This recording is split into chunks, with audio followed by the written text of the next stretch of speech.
ঢিলছোড়ার প্রতিবাদ করায় প্রতিবেশীর হাতে আক্রান্ত হলেন এক দম্পতি ও তার ছেলে। রবিবার রাতে ঘটনাটি ঘটে অম্বিকানগর সংলগ্ন মাইকেল মধুসূদন কলোনিতে।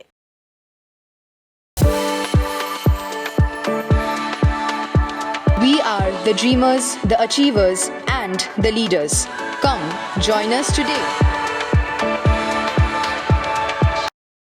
এলাকার বাসিন্দা দীনেশ বর্মন গতকাল রাতে ছাদে ওঠেন।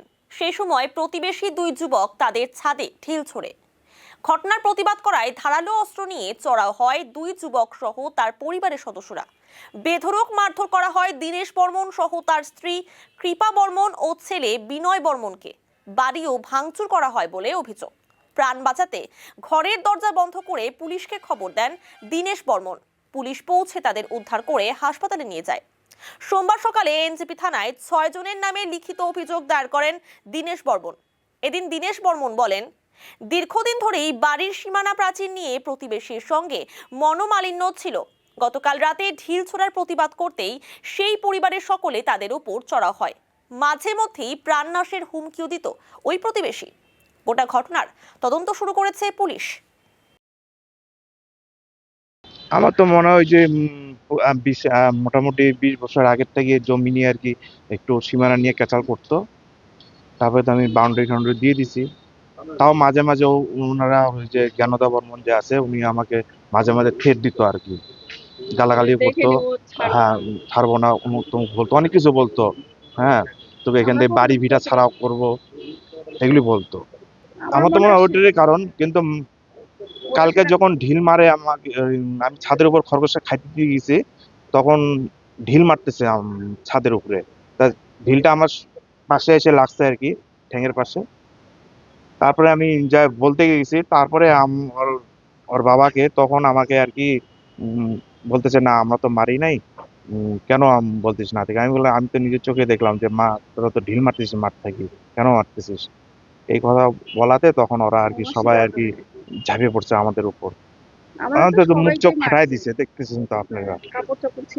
কি দিয়ে মারলো? এই যে রড বাঁশ এগুলি নিয়ে আসছে। আমি বিচার চাচ্ছি এটা। পঞ্চায়েতকে বলছি আর কি।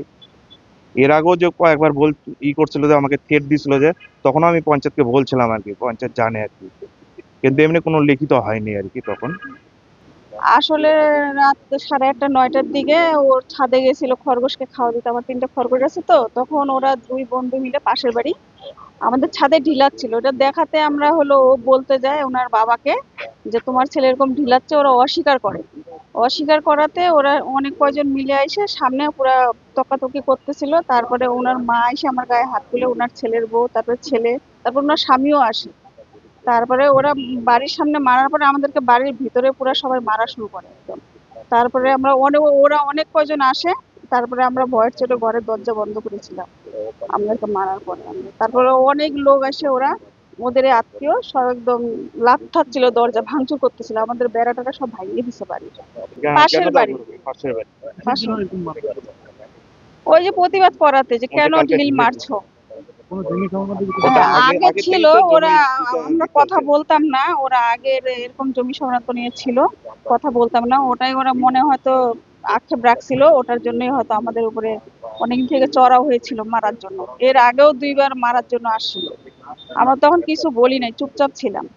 এদের নাম হলো জ্ঞানদা বর্মন, আর ওনার ছেলে হলো রমেন বর্মন, মহেশ বর্মন। এরা আমরা 5-6 জন আসছি।